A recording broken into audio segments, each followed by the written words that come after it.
Bom dia, pessoal. Espero poder ajudá-los aí com essas dicas importantes aí sobre saúde do homem. Saúde do homem é uma política nacional de saúde pública do Ministério da Saúde, mas ela realmente não tem atingido ainda os reais objetivos.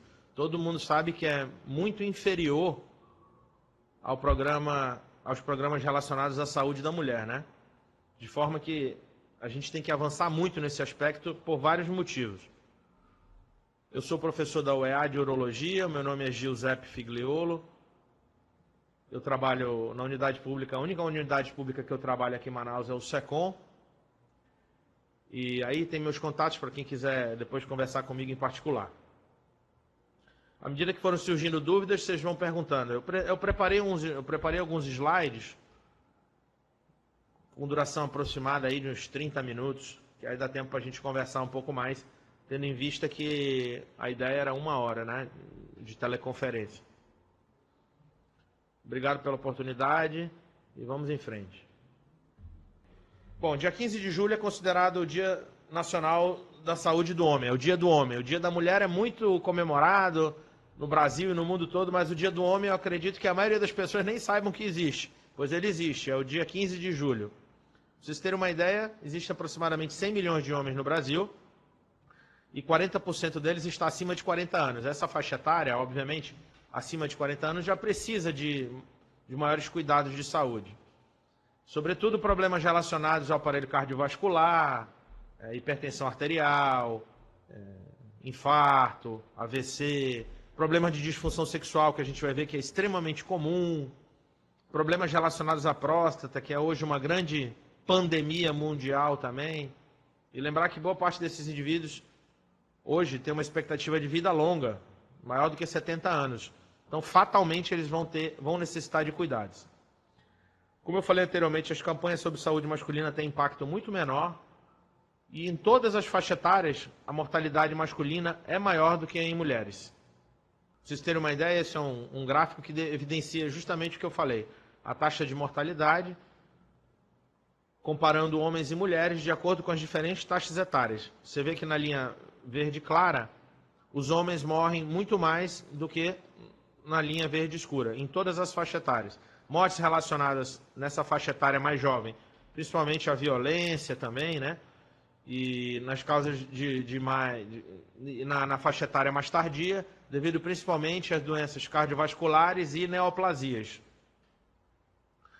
Mais um dado que leva a gente a pensar que realmente o programa Saúde do Homem ainda não está longe de concluir o seu objetivo. Os homens precisam realmente de mais cuidado, o que não está ocorrendo no dia a dia. Foi feita uma pesquisa em 2012 pela Sociedade Brasileira de Urologia, em parceria com a Bayer, que é uma empresa farmacêutica, e eles entrevistaram 3.500 homens. Mais de 50% admite que não consulta o médico regularmente. E a grande maioria deles, 90%, afirmou que quando vai ao médico, vai levado pela parceira. As mulheres, portanto, têm um papel importante na divulgação das campanhas e na ajuda, né? De levar esses homens até a atenção médica. Olha só, nessa mesma pesquisa de 2012, que avaliou 3.500 homens, 30%, um terço praticamente, tem medo de ficar impotentes. Mas 80% deles não sabem quais são as causas de impotência, não sabem que existe o distúrbio dos hormônios masculinos, que é a queda da testosterona. E um dado impressionante, desses 3.500 entrevistados, a maioria tinha mais medo de ficar impotente do que ficar desempregado. De maneira que realmente é um assunto, é um tabu, e é uma coisa que vale a pena sempre ser perguntada aos homens, porque faz parte da saúde como um todo, da saúde inclusive psicológica, emocional. A gente sabe que isso é uma coisa importante para eles. E às vezes a gente esquece de perguntar isso durante uma consulta de rotina, e é sempre importante perguntar sobre esse aspecto sexual também. E de fato o que mais preocupa a população masculina, pelo menos identificado nessa pesquisa, foi o câncer de próstata. Então a gente vai dar um pouquinho de atenção para falar um pouco sobre a próstata também. Com certeza vocês vão se deparar com esses problemas de próstata aí nos interiores do nosso estado. E eu sei que os recursos são escassos e às vezes você fica querendo saber o que fazer com o paciente e não tem como resolver. Então vou tentar pelo menos dar umas orientações básicas. O que é a próstata? Na verdade, para que serve a próstata? Tem muita gente que nem sabe o que é a próstata e para que ela serve. A próstata é um órgão do aparelho reprodutor masculino. Ela fica localizada abaixo da bexiga e é atravessada pelo canal da uretra. Por isso que às vezes ela dá sintomas urinários. Quando tem algum problema relacionado à próstata, uma das manifestações é no sistema urinário. E também fica situado na frente do reto, como vocês podem ver nessa figura aí.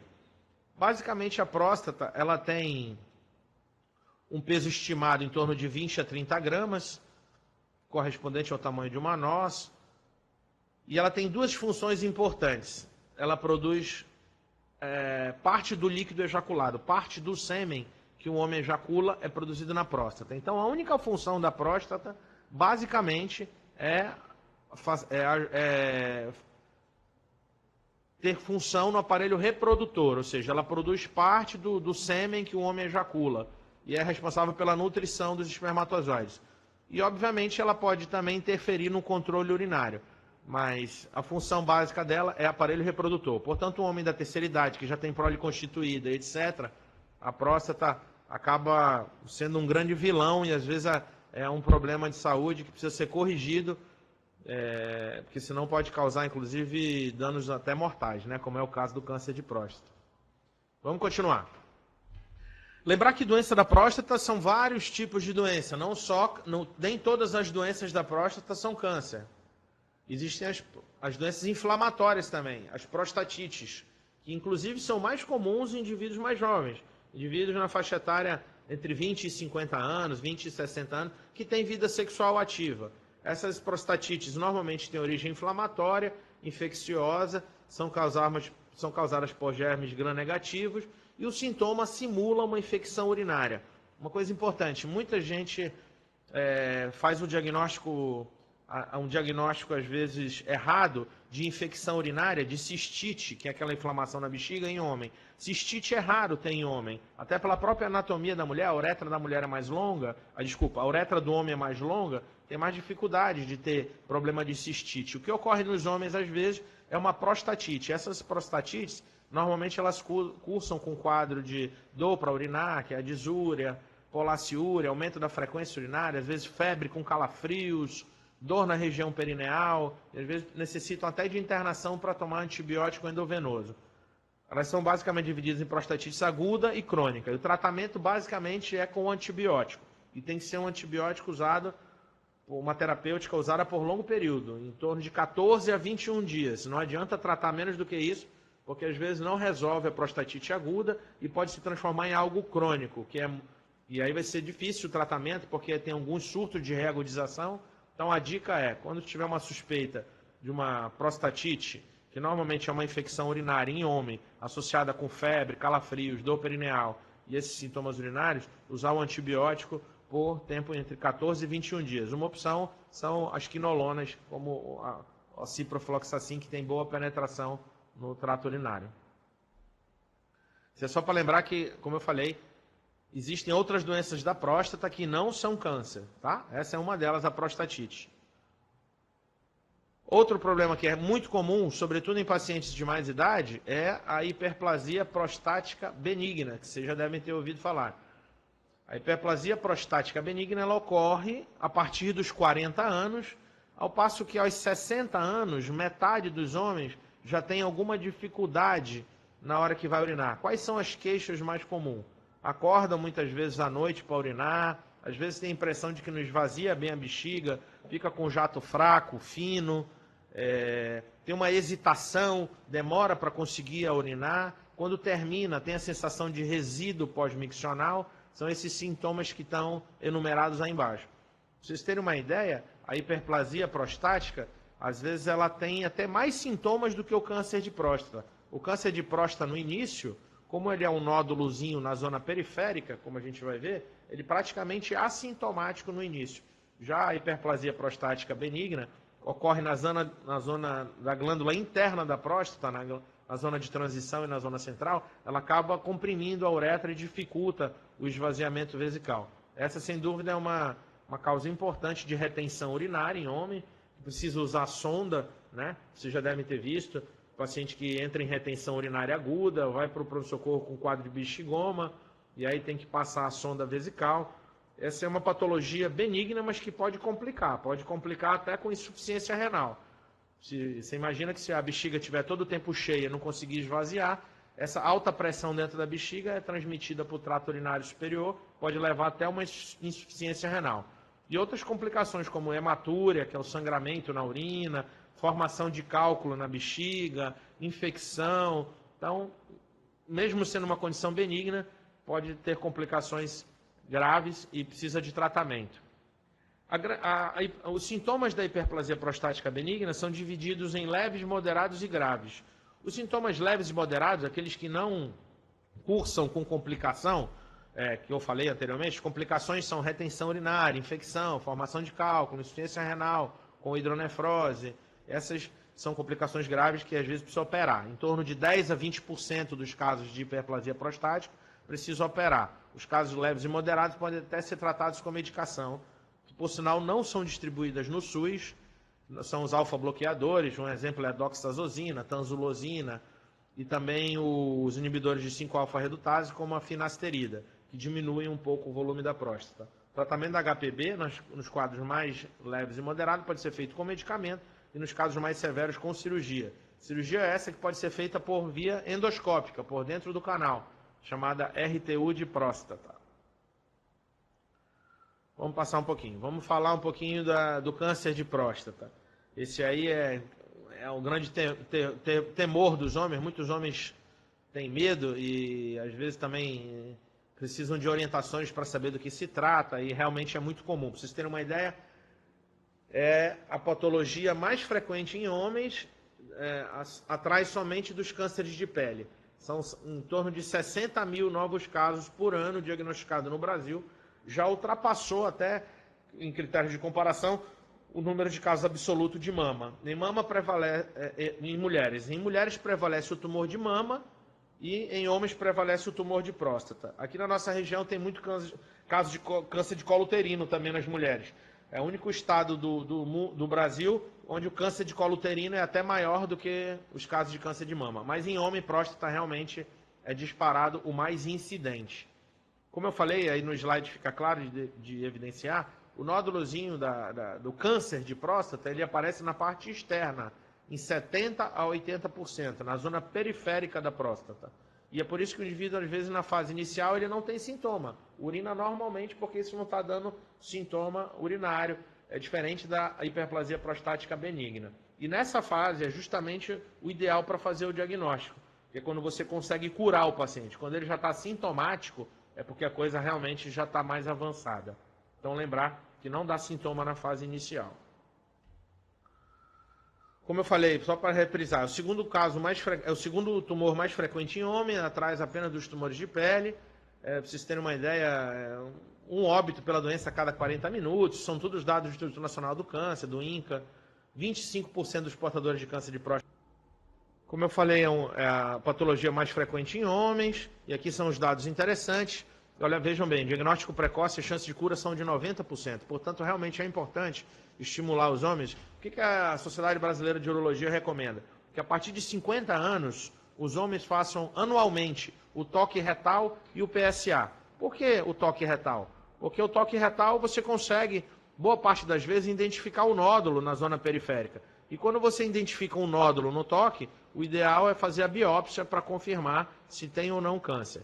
Existem duas indicações de você solicitar a biópsia. Ou quando você identifica um nódulo pétreo, um nódulo endurecido na zona periférica da próstata, ou quando o PSA está elevado acima do normal. Existem alguns fatores de risco para câncer de próstata. Quais são eles? Sem dúvida nenhuma, a idade. À medida que o homem vai envelhecendo, aumenta a chance de ter câncer de próstata. De maneira que tem um ditado que é muito interessante, que diz que quem chegar aos 100 anos, praticamente 100% vai ter lá um foco de câncer de próstata. Pode não morrer disso, mas se for fazer uma necrópsia e examinar a próstata, vai aparecer alguma displasia ou até neoplasia maligna de próstata. A idade seguramente é um fator de risco que, à medida que o homem vai envelhecendo, vai aumentando a chance de ter câncer de próstata. Mas claro que ninguém quer morrer cedo, né? Portanto, a dica é fazer a prevenção e se curar quando o problema aparecer. Quem tem na família tem maior chance, parentes de primeiro grau, por exemplo, pai, irmãos, tem 2 vezes maior chance. Quando tem 2 parentes de primeiro grau, a chance aumenta muito, 6 vezes maior, de maneira que também é um tumor que tem características hereditárias. A raça negra tem uma incidência realmente maior do que a raça branca, por vários motivos, ainda não são muito bem explicados, mas talvez um deles é o excesso de testosterona. E nessas situações, indivíduos de raça negra ou que têm história familiar de câncer de próstata, recomenda-se fazer o periódico, o check-up, a partir de 45 anos, com o toque retal e o PSA. Obesidade aumenta, a chance de ter câncer de próstata também, já está bem claro esse fator de risco, e normalmente os indivíduos obesos têm cânceres mais agressivos. E os hábitos alimentares parecem realmente que influenciam também. Sobretudo, você vê que nos países onde existe alto consumo de carne vermelha, proteína de origem animal, fast food, etc., existe maior incidência do que nos países asiáticos, onde o predomínio da alimentação é peixe, legumes, hortaliças, etc. Então, parece que os hábitos alimentares, sobretudo o excesso de fritura, gordura animal, aumentam, com o passar dos anos, a chance de um indivíduo desenvolver um câncer de próstata. Fator esse que está relacionado à obesidade também, né? Então, hábitos saudáveis nunca é demais indicar, para que tenha um benefício, obviamente, na saúde, né? Como é que é feito o diagnóstico? Às vezes você tem a suspeita, como é que você sabe que o indivíduo tem ou não câncer de próstata? A história clínica é uma coisa importante. Como eu falei anteriormente, a história clínica em pacientes com câncer de próstata avançado, ela é fácil de identificar. São pacientes que sentem muitas dores. Normalmente o câncer de próstata, quando dissemina, ele vai para os ossos. Primeiro para a região linfática da cadeia pélvica, depois corrente sanguínea e ossos. Ele tem um importante trofismo pelos ossos. Ossos da coluna da lombar, coluna torácica, ossos da pelve, ossos longos como o fêmur. Então são pacientes que chegam muito debilitados, com dor óssea, emagrecidos, com anemia, aquela síndrome consumptiva clássica de um tumor avançado. Mesmo esses pacientes com quadros avançados, a gente tem como dar um tratamento que, pelo menos paliativo, que melhora a qualidade de vida e aumenta um pouco a sobrevida. Nos casos mais iniciais, os sintomas são poucos. E aí o ideal é você fazer realmente, como eu falei, um preventivo, né? Um screening, um check-up através do toque retal e PSA. Por que uma pergunta que sempre fazem, o toque retal realmente é importante, o PSA por si só não resolve, o ultrassom também não resolve? Na verdade, o ultrassom, esse que é feito pelo abdômen, ultrassom via abdominal, ultrassom de próstata via abdominal, ele tem pouquíssima acurácia para diagnosticar câncer de próstata. É praticamente impossível você diagnosticar câncer de próstata com um ultrassom via abdominal. Ele é bom para estimar mais ou menos o volume da próstata, mas ele falha muito também em estimar o volume da próstata, de maneira que o ultrassom ele pode ajudar mais para avaliar se a bexiga está ou não esvaziando direito. Então é importante fazer esse ultrassom em 2 etapas. Primeiro com a bexiga cheia, depois pede para o paciente urinar e volta para fazer o ultrassom para ver se sobrou muito resíduo de urina. Se sobrou muito resíduo, é sinal de que ele não está urinando bem. Resíduo acima de 150 ml é considerado um resíduo significativo. O ultrassom é bom para avaliar o trato urinário superior, também o rim, mas para diagnóstico de câncer de próstata, esse ultrassom abdominal ele não é recomendado. O PSA, que é um excelente exame de sangue, é um marcador importante que a gente tem na prática clínica, começou a surgir a partir da década de 80, e foi também a partir daí que começaram a explodir os casos de câncer de próstata, começou a se diagnosticar muito mais. ele funciona em 80% a 90% dos casos. Mas 10% a 20% dos pacientes podem ter PSA normal e terem tumores agressivos de próstata, inclusive. Portanto, 20% não é um número desprezível e é por isso que a gente sempre associa os dois, o PSA e o TOC. E na suspeita, quando o PSA está muito alto, o valor de corte hoje considerado normal é até 2,5. É claro que depende da idade do paciente, depende do volume da próstata, a gente pode considerar um pouco maior o PSA, mas o ideal é até 2,5. Antigamente era até 4, hoje caiu para 2,5. Quando tem o PSA ou o TOC alterado, o ideal é fazer uma biópsia. Como é que é feita essa biópsia? Tá aí o exame de toque, não é tão difícil para quem tem os dedos treinados, né? Consegue identificar. Com isso você também, no toque você consegue também avaliar o tamanho da próstata, a extensão do nódulo, se é uma patologia já numa fase inicial ou avançada. Tem como fazer um estadiamento clínico também, é um exame importante que te ajuda para avaliar realmente como é que está a condição desse órgão. Para vocês terem uma ideia aqui, olha, o valor do PSA, uma coisa importante, quando você associa o toque com o nível de PSA, você tem uma chance maior de fazer o diagnóstico. Um PSA maior do que 10, com toque retal alterado, você tem uma chance de 95% de ter câncer na próstata. Então, você sempre associa os dois, o toque e o nível de PSA. Se o toque for alterado e o PSA for alto, você vê que a chance é muito grande de ter câncer de próstata. Então, você tem menos chance de errar em solicitar uma biópsia. Quando você tem um toque retal alterado e um PSA alterado, a chance de ter câncer de próstata é muito, muito alta e você está autorizado a solicitar uma biópsia. Às vezes é difícil conseguir biópsia em lugares do interior, e até aqui em Manaus é difícil também, mas tem um lugar que faz pelo SUS, que é o SECOM. Então, se porventura tiver algum paciente com uma forte suspeita, tem que mandar um encaminhamento dizendo por que você quer a biópsia, se ele tem o toque retal alterado ou PSA alterado, etc. E aí passa numa triagem e faz essa biópsia lá no SECOM. No sistema privado é bem mais fácil de fazer, e o ideal é a gente fazer até com anestesia, que incomoda menos o paciente. É feito através de um ultrassom transretal, é semelhante a um ultrassom transvaginal. Tem o probe, que é introduzido no ânus, com isso ele identifica onde que está a próstata e através de uma agulha colhe os fragmentos.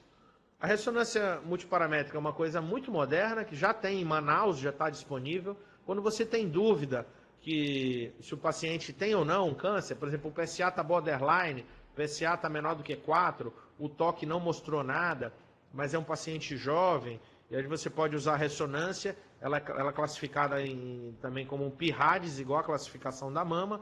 O PIRADS 4 e 5 tem alta chance de ser câncer. E também em alguns casos que você pediu a biópsia se mostrou negativa, mas o paciente está evoluindo com progressão do PSA, você pode solicitar ressonância também para tentar avaliar, identificar onde é que está o nódulo e direcionar a biópsia. Como é que trata? Depende do estadiamento. Se está localizado só na próstata, o tratamento normalmente é com cirurgia ou radioterapia. O que vai definir um, o que vai definir outro? A idade do paciente, as condições clínicas. Em casos onde está bem localizado, o paciente é rígido, ele tem condição de passar por uma cirurgia, a cirurgia prostatectomia radical está bem indicada. Essa prostatectomia radical ela é diferente da cirurgia para hiperplasia prostática benigna. Nessa situação aqui da prostatectomia radical, para câncer, você tem que remover a próstata toda e não só a glândula interna, não só a parte interna. Tem que tirar linfonodos, vesículas seminais, segmento do colo vesical, da uretra prostática, de maneira que é uma cirurgia mais agressiva, uma cirurgia com maior comorbidade e que pode levar até a sequelas tardias, como a incontinência urinária e a disfunção sexual, que ocorre em torno de 10 a 20% dos pacientes. Quando envolve órgãos vizinhos, quando já tem metástase linfonodal, quando está infiltrando o reto, não são casos muito bons para a cirurgia, porque você pode operar, mas vai deixar margem cirúrgica positiva, de maneira que eles vão precisar de um tratamento associado. E aí, nesse caso, uma das opções que a gente tem é a radioterapia externa. Algumas vezes a gente usa até o hormônio, para bloquear a testosterona, e aí utiliza isso para diminuir o volume tumoral e fazer a radioterapia. É uma boa opção quando tem uma doença localmente avançada. E quando tem metástase à distância, que são aqueles doentes mais graves, mesmo assim dá para tratar. O tratamento basicamente é suprimir a testosterona, que é o hormônio masculino principal e é responsável pelo crescimento, pela nutrição das células prostáticas. Desde a década de 1940, dois pesquisadores descobriram que as células cancerosas da próstata tinham, digamos assim, afinidade por testosterona, e quando suprimia a testosterona, o tumor diminuía de volume, o PSA caía e os pacientes viviam por algum tempo. Essa castração, que pode ser cirúrgica ou química, deve ser feita em pacientes já em estado avançado, e também os cuidados paliativos que devem ser tomados em relação à metástase óssea, tratamento da dor e etc. De maneira que existem vários tratamentos hoje em dia e todos eles estão disponíveis na rede pública. Prostatectomia radical, pode ser feita a cirurgia, volto a frisar, a cirurgia ela é bem indicada em pacientes que têm condição clínica favorável, que tem doenças localizadas. Não adianta você operar um doente que já está cheio de metástase na coluna, no cérebro, no pulmão, não adianta nada remover a próstata, você pode até estar fazendo uma cirurgia que vai diminuir a vida do paciente, vai aumentar comorbidades. Nessa situação de doença metastática, o tratamento é paliativo e, basicamente, o que a gente tem, várias opções de medicação, é a supressão hormonal com testosterona e, atualmente, até tem se desenvolvido quimioterapias bastante eficazes. Pessoal, eu acho que era isso que eu tinha para falar. O nosso tempo é curto, é 1 hora. Eu sei que deve ter um monte de dúvida aí, mas enfim, era basicamente o que eu queria passar essa mensagem. Agradeço pela oportunidade e, como eu falei, vamos insistir aí na campanha Saúde do Homem, porque realmente vale a pena. Os homens ficam sempre em escanteio, as mulheres estão dando um baile em relação aos homens, e os homens precisam de cuidar da saúde também.